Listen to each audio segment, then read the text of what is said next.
Welcome to part 8 of the MOJO project. This video explains why super-Earth planets cannot have formed in situ. So, what are super-Earth planets? They're planets that are between roughly the size of Earth and 4 times the size of Earth. And they tend to be on orbits that are very close to their stars, much closer than any planet that we have in the solar system.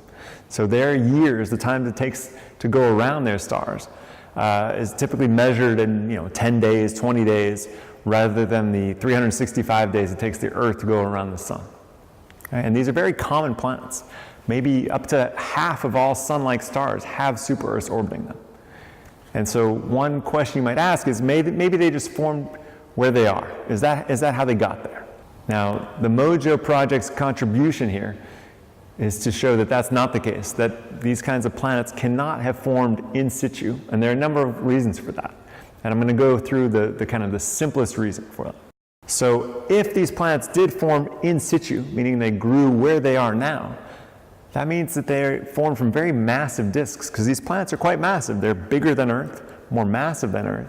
So there must have been a lot of mass very close to their stars.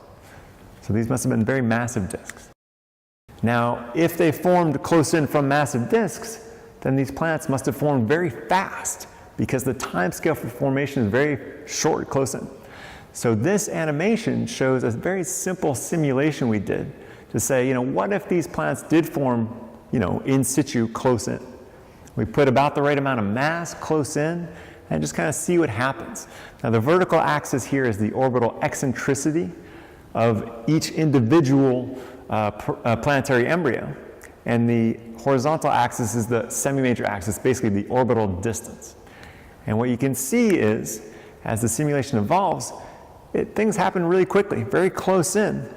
Those planets got big fast. So within a few thousand years, those planets that are within 0.1 or a few tenths of an astronomical unit are already more massive than Earth. And so you can see at the end of the simulation, their final masses are typically a few Earth masses. And these things formed really, really fast. They formed so fast that they must have been big while the gas was still dense within the disk. Now, what does that mean? Well, we know that objects, solid bodies interacting with gaseous disks makes those objects' orbits change. And the degree of change depends on the size of the object. Now, very small pebbles drift very quickly, of course, but what we're talking about here are things that are Earth size up to Neptune size. And those objects are very susceptible to migration. And migration can be very fast in that regime. So let's take a closer look at this.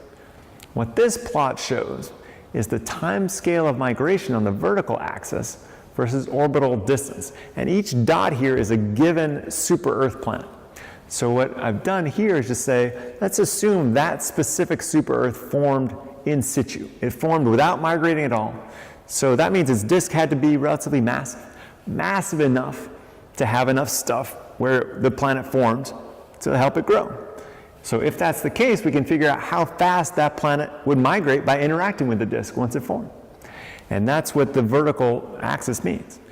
And what you can see is there's a blue line up there. That blue line's at a few million years. That's about how long the disk of gas survives. And all of those dots are underneath the blue line. They're a factor of 10 or 100 below the blue line. What does that mean? It means that they should migrate really, really fast compared to how long the gas sticks around. So what does that mean? It means that if those super-Earths formed in situ without migrating, then they should migrate really fast. So this is getting confusing. So let's explain the logic here. If hot super-Earth systems form in situ, then they form fast. That's clear, right? And if they do that, then they grow big. They're already big while the gas disk is still very dense. And if they're big while the disk is still dense, then they must migrate. And if they migrate, then they didn't form in situ in the first place. So all this goes to say that assuming super-Earths form in situ does not make sense. It's not a self-consistent way to think about them. So super-Earth planets cannot have formed in situ. MOJO.